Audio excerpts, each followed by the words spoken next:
So we're going into the text Daughter of Humanity by Lalithambika Antharjanam. This is found on page 81. This is basically a story. So I'll be reading it in the story format. It was 3 o'clock when he arrived home after a long, exhausting journey. There was a committee meeting at 4, public meeting at 5, some important meetings between 6:15 and 7, and after that, someone to visit. He was aghast to find a crowd waiting to see him in the anteroom. Why did they not realize that he was a human being and not made of stone and steel? How could he hope to complete the task he had set himself when each minute contained only 60 seconds? He was always in a hurry, rushing to keep pace. He thought maybe he should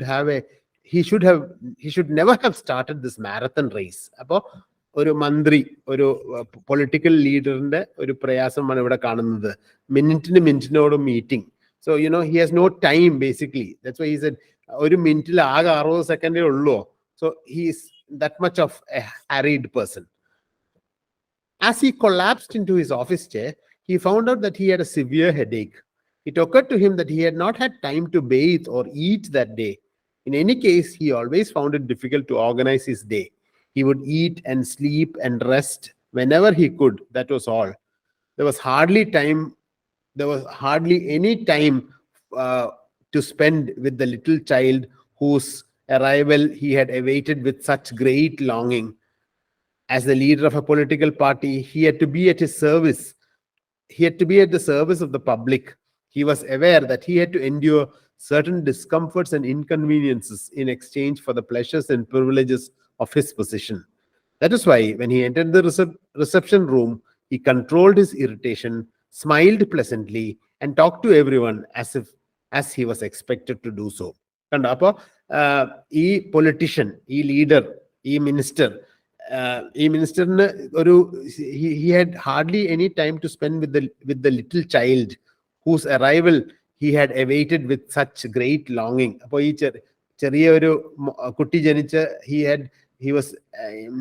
had looked after that, the birth of the child with great expectation, but unfortunately even he could not give much time to the child, because he being a busy person and he being in the service of the public, he could not spend much time with his child. But when his secretary brought him the names of those who were waiting to see him, he lost his temper. Tell those idlers that I have no time for anyone today, and I don't feel well. Besides, I don't usually see people at this hour. Ask them to come back tomorrow morning. നാളെ രാവിലെ വരാൻ പറ.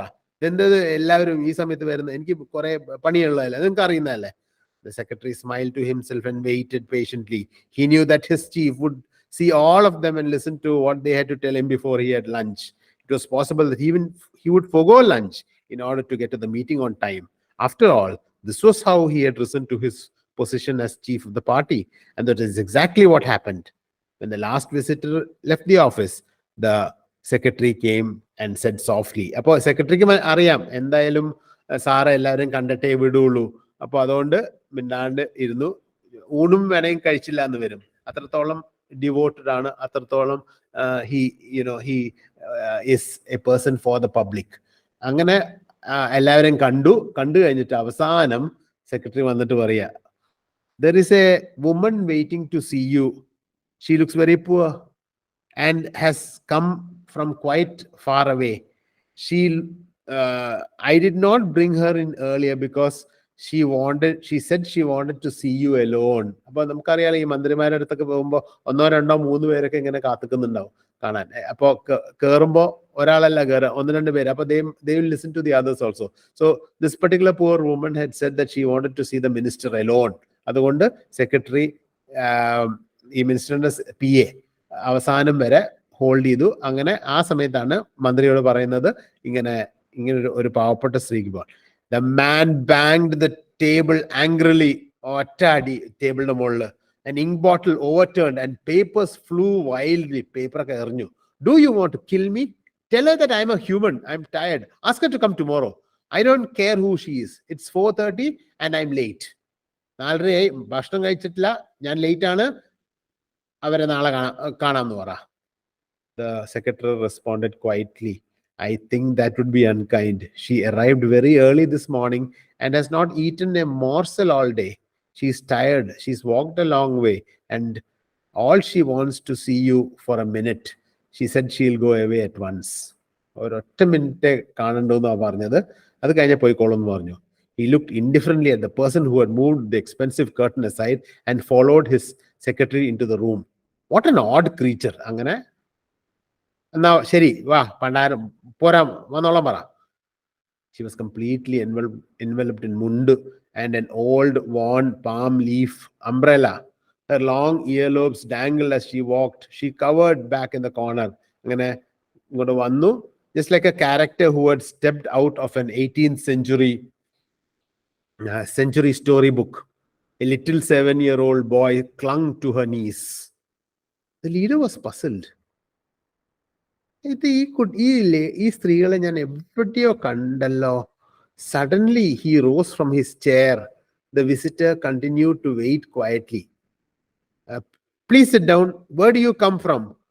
I'm terribly rushed today. Tell me quickly, what is it? Whatever you have to say. വേഗം പറയൂ, എനിക്ക് തിരക്കുണ്ട്. The visitor raised her head. The mundu which covered her head slid down and he could see her face. She was trembling. ഇങ്ങനെ പേടിച്ച് വിറച്ചിട്ട് ആ സ്ത്രീകൾ പറയാ, "No, Govindan Kutti, I don't want to sit down. I'll go away now. I just wanted to catch a glimpse of you. That's all. I think you haven't quite recognized me, Govindan Kutti. Yes, I know I have changed, but Govindankutty, എനിക്ക് നിങ്ങൾക്ക് എന്നെ മനസ്സിലായില്ല എന്ന് എനിക്കറിയാം. എന്നാലും എനിക്കൊന്നും നിങ്ങളെ കാണണമെന്നുണ്ടായിരുന്നു. അതിനാ ഞാൻ വന്നത് ഇവിടെ." He suddenly noticed a familiar scar on her forehead, made by years of daily obeisance to the rising sun, and the mark left on her wrists by ball metal bangles. അപ്പൊ പെട്ടെന്ന് ഇങ്ങനെ നെറ്റിയിലൊക്കെ ഈ മുട്ടുകുത്തിയതിന്റെ അല്ല ഇത് തല തൊട്ടിട്ട് ഉള്ള അതില് ഇവിടെ ഫോർഹെഡില് മാർക്സ് കാണുന്നുണ്ട്. മൈ അങ്ങനെ he says, "My God, Kunjathol അമ്മ." They stared at each other. He read in her eyes the intensity of a mother who had been separated from her son for a long time. But her gaze held no reproach, no complaint. All it seemed to express was a belief in the reality and gentleness of love. It was as if whole life was unfolding before him in that moment. Sho, ദൈവമേ, ഇത് നമ്മുടെ Kunjathol അമ്മയാണല്ലോ. The party leader forgot his duties in the presence of this pitiful, shabbily dressed woman, whom he had tried to turn away a little while ago. ഇതിനെ പുറത്താക്കാൻ നോക്കിയ അതോടെ ബാക്കി എല്ലാ കാര്യവും മറന്നു. A great sense of guilt swept over him. The weight of sorrow oppressed him. It was as if an image that he had worshipped every day had fallen from its pedestal. He felt confused. After all, the image was made of stone. അപ്പോ അങ്ങനെ ഗോവിന്ദൻകുട്ടി ആലോചിക്കാൻ തുടങ്ങി. But when I never once thought of these innocent victims trapped under them. Poor things, they were hurt, but their wounds had not bled, and their cries of pain had been soundless. They had died of starvation, but had never begged for even a grain of rice. And here was one of the meek creatures that was placed as an offering in the great sacrifice of which had been a part, pouring her affection over him in his nectar sweet benediction. He starts remembering of the struggles that he had made for the labor class. So you see, she is in the Nambudiri class, and it was at that time there was a lot of fights between the labor and the Nambudiri class, and the government was also in favor of the labor class, so they gave them the land. So as the peasants or the farmers or the people of the underground, as they started becoming richer and richer, or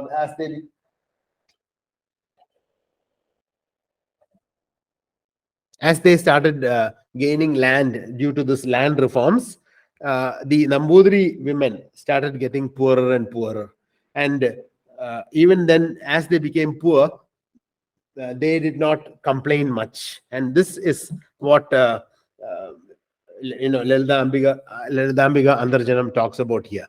So ഈ 1959 വന്ന സമയത്ത് ജന്മികളുടെ ഒക്കെ land മാറ്റി അവർക്ക് maximum 15 ഏക്കറേ അവർക്ക് ഉണ്ടാവാൻ പാടുള്ളൂ. അപ്പോൾ ആ ബാക്കിയുള്ള സ്ഥലങ്ങൾ മുഴുവൻ ഈ ഇത് ലേബർ ക്ലാസ്സിനാണ് കൊടുത്തത്. So naturally what happened was the labor class also slowly became powerful, and there were so many political leaders, and because of that as the political leaders and all the laborers slowly started, because they had their own land, they started voicing their dissent. അവര് ഈ 15 ഏക്കറിൽ ഉള്ള വലിയ നമ്പൂതിരിമാർക്കും ബ്രാഹ്മണന്മാർക്കും ഒക്കെ they started cursing them, they started shouting at them, they started revolting against them. അതോടുകൂടെ അവര് suppressed ആയി. അവർക്ക് അതേപോലെ government gave a lot of educational concessions to the labour class. ഇവർക്കൊന്നും കൊടുത്തില്ല. അങ്ങനെ many of them started suffering. അതാണ് ഇവിടെ ഗോവിന്ദൻകുട്ടി ഇങ്ങനെ ഇതൊക്കെ ആലോചിക്കുക, ഞാൻ എന്തൊക്കെ ചെയ്തു, ഞാൻ ഇവരെ ഓർത്തില്ലല്ലോ എന്നുള്ള ഇങ്ങനെ ഓർക്കുക. എന്താ കാരണം നോക്കിക്കോ. He felt himself shrink before this woman who had suffered so deeply. He felt that he was no longer the party leader who spoke at public gatherings or the expert who was invited to committee meetings. He became a little boy again, a lively little boy in the faraway village who picked fallen mangoes from the ground, played village games with his companions, dived and swam in the tanks. His father had died when he was very young, and his uncles had abandoned the widow and his children. കണ്ടോ, ഇനി ചെറുപ്പം നോക്കുകയാണെ Govindankutty flash back ആണ്. ഗോവിന്ദൻകുട്ടിയുടെ flash back നോക്കുമ്പോൾ അപ്പൻ ചെറുപ്പത്തിലെ മരിച്ചു. അതോടുകൂടെ uncles ഒക്കെ അമ്മാവന്മാരൊക്കെ ഗോവിന്ദൻകുട്ടീനെ ഒഴിവാക്കി, ഗോവിന്ദൻകുട്ടീനെയും അമ്മേനെയും. It was his mother who had struggled to keep them from starving. She had wanted to educate him, to set him up in life, but he had not been sure how she would ever manage it. He was a bright child and went through primary school with ease. അപ്പോൾ ഗോവിന്ദൻകുട്ടിയുടെ അമ്മ എങ്ങനെയെങ്കിലും ഗോവിന്ദൻകുട്ടീനെ educate ചെയ്യണം, എങ്ങനെയെങ്കിലും നല്ല ആളാക്കണം, വലിയൊരാളാക്കണം എന്നുള്ളൊരു ആഗ്രഹമായിരുന്നു. പക്ഷെ ഇതെങ്ങനെയാ ചെയ്യുക? കുഞ്ഞാത്തോളം അമ്മ had always often said to his mother, don't worry about Govindankuti, he is a clever boy and he will do well. പക്ഷെ കുഞ്ഞാത്തോളം അമ്മ നമ്പൂതിരി സ്ത്രീ അവര് പറഞ്ഞു, don't worry about this particular boy, he will do very well.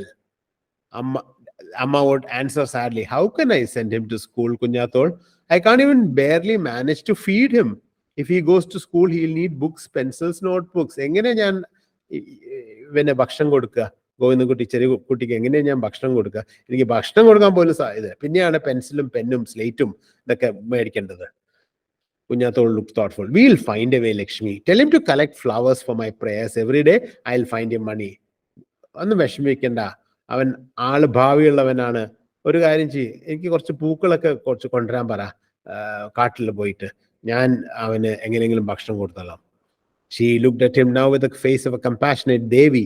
She had always reminded him of the Devi because he had always encountered her most often in the temple, or because he always remembered her holding out a ball of rice to him like Annapurna. Every morning he combed the woods and hillside for flowers for her prayers. He was always ravenously hungry by the time he reached the illam. അങ്ങനെ ഗോവിന്ദൻകുട്ടി എപ്പോഴും ഇങ്ങനെ നോക്കും, തിരയും പൂവിന് വേണ്ടിയിട്ട്. അങ്ങനെ പൂവൊക്കെ തെരഞ്ഞിട്ട് തിരിച്ചു വരും. അങ്ങനെ ഇല്ലത്ത് വരുമ്പോഴത്തേക്കും ഈ കുഞ്ഞാത്തോളം അമ്മ വലിയ ഭക്ഷണം റെഡി ആയിരിക്കും. Kunyathol would mix curd and mango pickle with rice, roll it into a ball and hand it to him. The bell metal bangles tinkling on her pale wrist. Those were the only occasions when he had eaten to his fill. അപ്പോൾ ആ സമയങ്ങളിൽ മാത്രമേ ഈ ഗോവിന്ദൻകുട്ടിക്ക് ഭക്ഷണം കിട്ടിയിട്ടുള്ളൂ. Now, if you look into the picture now, you can see in the PowerPoint presentation, you can see the illam. Now, these are illams where all the erstwhile families used to live. But then they have all disintegrated much. Disintegration എന്താ റീസണും ഇവിടെ പറഞ്ഞു വരുന്നുണ്ട്. Kunyathol's voice was sweeter than the delicious food. Kunyathol would say to her, don't cry, Lakshmi Kuti. He'll be all right. Wait and see. He'll make sure that Tarthadath house has a tile roof when he grows up. നിങ്ങളൊന്നും അറിയണ്ട, ഈ മോൻ, ഈ ഗോവിന്ദൻകുട്ടി ആള് വലിയവനാവും. ഇവൻ നിങ്ങളുടെ താഴത്തെ വീടുണ്ടല്ലോ, അതില് റൂഫ് ഇടും, അതിന് വേണ്ട എല്ലാ സൗകര്യങ്ങളും കൊടുക്കും. താഴത്തെ house has been tiled, but Lakshmikutty had not live to see it. പക്ഷെ അതൊക്കെ ടൈൽ ചെയ്തിട്ടുണ്ട്, പക്ഷെ അവരമ്മയ്ക്ക് അത് കാണാനുള്ള ഭാഗ്യമുണ്ടായില്ല. അമ്മ അപ്പോഴത്തേക്ക് മരിച്ചു. Kunyathul had been the only child's refuge after his mother died. She had poured her affection unstintedly over the destitute child. She had often given him money and always kept aside sweets for him from the offerings to the deity, warning him not to show them to her own son. അപ്പോൾ എപ്പോഴും ഭക്ഷണം കൊടുക്കും, കുറച്ച് വേണ്ട പൈസ കൊടുക്കും, എന്നിട്ട് പറയും, ദാ എൻ്റെ മോനെ കാണിച്ചു കൊടുക്കരുത് കേട്ടോ ഇതൊന്ന്, കാരണം അവനൊക്കെ നല്ലോണം തിന്നിട്ടുണ്ട്. Kunyathul did not regard these gestures. She regarded it as her spiritual duty. They were a necessary part of her everyday life. She seemed to exist in order to give. Neither she nor those who took part in her generosity thought this extraordinary. Everyone, Christian, Muslims, lower caste, took whatever she gave unquestioningly as if they had a right to it. അപ്പോൾ എല്ലാവരും ഇവര് ഇവര് ഭക്ഷണം എപ്പോ കൊടുക്കുമ്പോൾ ആരായാലും അത് വാങ്ങും. ക്രിസ്ത്യൻസ് അല്ല, മുസ്ലിംസ് അല്ല, ഹിന്ദുസ് അല്ല, ആരായാലും, ലോവർ കാസ്റ്റ് അല്ല, ആരായാലും അവർ വാങ്ങും. In the evenings someone would call from the gate of the illam, ആരെങ്കിലും ഭക്ഷണം കഴിക്കാനുണ്ടോ, ആരെങ്കിലും ഭക്ഷണം കഴിക്കാനുണ്ടോ. So this is basically a chant that usually the Nambudiri women do in the evening, of course. But you see, what has happened is, those days when they were very rich and when they were generous, they used to give, but then they could not stop that tradition of giving. So because of that, what happened was, even after that, they still continued that tradition of giving, and they even had to sell a lot of things. This is, we can see in this particular lesson, you can see that the villagers took it for granted that the house was open to them all the time and that its granary and dining room were public. Govindankutti felt this way too. When he finished school and left the village, he did not think it necessary to say goodbye to Kunyathul. He had grown up by then and started to read a great deal. He had learned enough about the caste disputes to feel that emotions like affection, a sense of indebtedness or gratitude were misplaced and unsincere. അപ്പോൾ അപ്പോഴത്തേക്കും ഗോവിന്ദൻകുട്ടി വലുതായപ്പോഴത്തേക്കും പിന്നെ ഇതൊന്നും കാര്യമില്ല, ഇവരെന്ത് എല്ലാവർക്കും ഭക്ഷണം കൊടുക്കും, പിന്നെ മാത്രമല്ല they are all landed people, so they are giving out of their plenty. ഇങ്ങനത്തെ കാര്യങ്ങളൊക്കെ ആയിട്ടാണ് Govindankutty, he started changing his attitude. The young Govindankutti fulfilled Kunyathul's predictions. Brilliant, but also fortunate. He soon became a success on public platforms and a valuable member of many groups. Years passed and he began to forget his village. Great changes took place. People ceased to be shocked when the impossible happened. So he started growing up. He became a big man, and the village also, of course, started growing. But then the village had not really, progressed that much. A few days ago, on his way to a function, Govindankutti had driven past the house. The area where the great 16-pillared hall had stood was overgrown with weeds and thorns. 16 കെട്ട്, നമുക്ക് അറിയാം, 4 കെട്ട്, 8 കെട്ട്, 16 കെട്ട്. അപ്പൊ 16 കെട്ടുള്ള വീടായിരുന്നു ഈ നമ്പൂതിരിയുടെ. പക്ഷെ ഇപ്പോ അതൊക്കെ നാശമായി, അത് മെയിൻറ്റെയിൻ ചെയ്യാൻ പോലും കാശില്ല. The illam was ruined by its own generosity. കണ്ടോ, look at that word, underline that. The illam was ruined by its own generosity. Nambudiri families le kore pere, they are ruined by their own generosity because they cannot stop that generosity. Before they used to give a lot, and they still feel that they must give, and because of that, many of them even started selling their property to give. The family refused to acknowledge the fact that times had changed. Visitors continued to be made welcome, no matter how many there were or what time they arrived. വൈകുന്നേരം ആകുമ്പോൾ ഇത് എപ്പോഴും ഇത് പറയും, ആർക്കെങ്കിലും ഭക്ഷണം വേണോ, and there would be people coming in. When the tenant farmers no longer handed over the income from the land or even the taxes, the family began to sell the land in order to buy rice. അപ്പോൾ പണ്ട് ഈ നമ്പൂതിരിമാർക്കൊക്കെ tax കിട്ടും. Tax കിട്ടാന്ന് പറഞ്ഞാൽ അവരുടെ സ്ഥലം വാടകയ്ക്ക് കൊടുത്തിട്ട് അതിൽ നിന്ന് അവർക്ക് കിട്ടുന്ന പാട്ടം, അതായത് കിട്ടുന്ന റെന്റ്, അത് വെച്ചിട്ടാണ് അവർ ഈ എക്സസ് കൊടുക്കുന്നത്. സോ ഇതൊക്കെ നിന്നു, ലാൻഡ് കുറഞ്ഞു.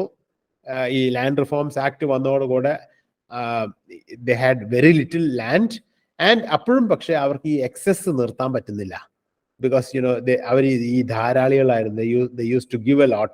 So they still felt that whoever wanted food or whoever wanted something to eat had to be given. So what they did was they started to sell their own land in order to buy rice. When this source was also exhausted, they had to borrow money. They removed and sold the wooden rafters of the building so that they could fulfill what they believed were the charitable duties. അപ്പോൾ അങ്ങനെ അവരെ വീടുകൾ വിൽക്കാൻ തുടങ്ങി, അവരുടെ കഴക്കോല് വിൽക്കാൻ തുടങ്ങി. എന്തിനാ? എങ്ങനെയെങ്കിലും ഈ ഭക്ഷണം കൊടുക്കണമല്ലോ എന്നുള്ളത്. 500 paras of rice were cooked for the senior Nambudiri's funeral feast. Kanda 500 para ari. That much of, they wanted to feed everybody. That much of what was it? Finally, the illam was sold to clear the debts that they had incurred for the ceremonies. The son was stricken with arthritis. The younger had finished school but could not find a job and had joined a political party. An old tenant who felt sorry for Kunyathol had arranged for her to move with her invalid son and his children to a small house which had once been part of the family property some distance away. Govindankutti's throat constricted. He had demonstrated, shouted slogans, and worked actively to destroy the tyranny of the landholders. But here it had disintegrated by itself. അങ്ങനെ ഗോവിന്ദൻകുട്ടി ഇങ്ങനെ പെട്ടെന്ന് ഇതൊക്കെ ആലോചിക്കുകയാണ്. He had thought that he would go and see Kunyathul Amma and find out how she was. He wondered what life was like for now. She would starve herself regularly even in the old days, counting Ekadashi, Pradosham, and every Monday she fasted almost 20 days in the month. പക്ഷേ ഈ കുഞ്ഞാത്തോൾ അമ്മ ഇങ്ങനെയായിരുന്നു. She used to fast. And victory to you who joyfully serve generous helpings to vast gatherings. Beautiful one, daughter of the mountains, mother of Cherugunnu, victory to you. One day his mother had said to her, Kunyathol Amma, we have no choice. We starve because we do not have enough to eat. Why do you starve? Kunyathol Amma, നിങ്ങൾ എന്തിനാ ഇത് starve ചെയ്യുന്നത്? നിങ്ങൾ എന്തിനാ ഭക്ഷണം ഇല്ലാണ്ട് പോകുന്നത്? Kunyathol answered, because I want to experience hunger, Lakshmi, and because I want to share the sorrow of those who are in need. Poverty is a terrible thing, and I cannot bear to think of children crying with hunger and not being able to give them food. Bhagavan, Guruvayurappan, please don't let anyone suffer so. And she folded her hands in prayer. You would want to pray too. And this generous woman who had given endlessly of her prosperity was now.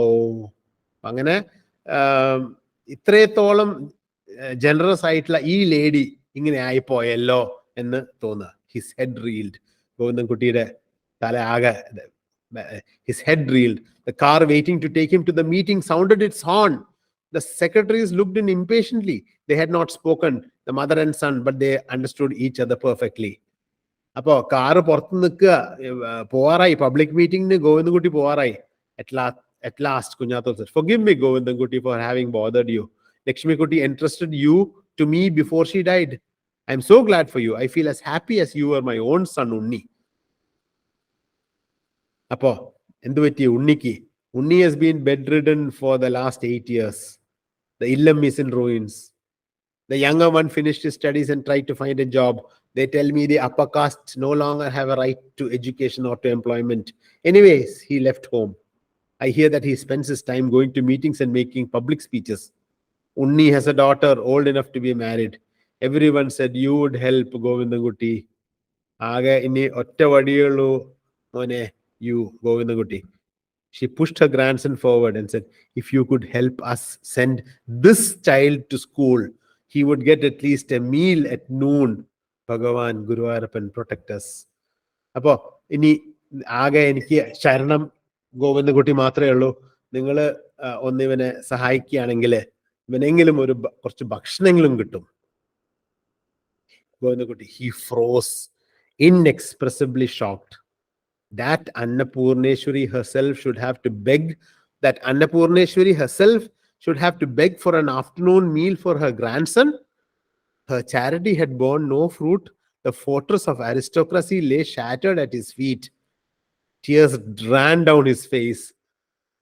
He bent, touched the dust of her feet and said, forgive me, Amme, forgive me. Govindankuti is a sinner. He is cruel and ungrateful, and yet you do not curse him. Who it was us who destroyed your realm. We took away the income from your land. We fought for the cause of the starving, but forgot the hand that once served us food. And yet you do not find fault with us. You envelop us in a blessing more powerful than a curse. I don't know if I can ever bring your younger son back to you, but I cannot guarantee even the noon meal for the child. But I have something to ask of you. Please be a mother to motherless Govindankuti. May the next generation inherit the love, affection, the innocence that is your nature and that I have never encountered in anyone else. എനിക്കറിയില്ല എനിക്ക് ഉണ്ണീനെ തിരിച്ച് ശരിയാക്കാൻ പറ്റും, ഹോസ്പിറ്റലിൽ കൊണ്ടുപോയിട്ട് ശരിയാക്കാൻ പറ്റുമോ, അല്ല അതേപോലെ മറ്റേ അനിയനെ ചെറിയ ആളെ തിരിച്ച് പൊളിറ്റിക്സിൽ നിന്ന് തിരിച്ചു കൊണ്ടുവരാൻ പറ്റുമെന്നൊന്നും എനിക്കറിയില്ല. അതേപോലെ എനിക്ക് നിങ്ങളുടെ മരുമോനെ നിങ്ങളുടെ ഗ്രാൻഡ് സണ്ണ് ഭക്ഷണം എഡ്യൂക്കേഷൻ കൊടുക്കാൻ പറ്റുമോ, ഭക്ഷണം കൊടുക്കാൻ പറ്റുമെന്നൊന്നും എനിക്കറിയില്ല. പക്ഷേ please be a mother to me, he told the secretary. എന്നിട്ട് അവസാനം സെക്രട്ടറിയോട് പറയാ, take my mother to the car, then telephone them and tell them that I cannot come for today's meeting. അവരോട് പറഞ്ഞേക്ക് ഞാൻ ഇന്ന് വരുന്നില്ല. I have duties that I cannot shirk. എനിക്ക് ഒഴിവാക്കാൻ പറ്റാത്ത ഡ്യൂട്ടീസ് ഉണ്ട്. I am a human being too and the son of a woman. ഞാനും എനിക്കും എൻ്റെ അമ്മേനെ നോക്കാനുണ്ട്. ഞാൻ അതാണ് ഇന്ന് ചെയ്യാൻ പോകുന്നത്. എനിക്ക് ഇന്ന് വേറെ ബാക്കി എല്ലാ അപ്പോയിന്റ്മെന്റ്സ് ക്യാൻസൽ ചെയ്തോളൂ. And I am going to stay with my mother. So at the end we find that he becomes very loving to the mother. We know that it is not his mother, but still he feels that because Kunyatholamma has done a lot for him, he feels that he also needs to do a little bit at least to Kunyatholamma. So this is the lesson.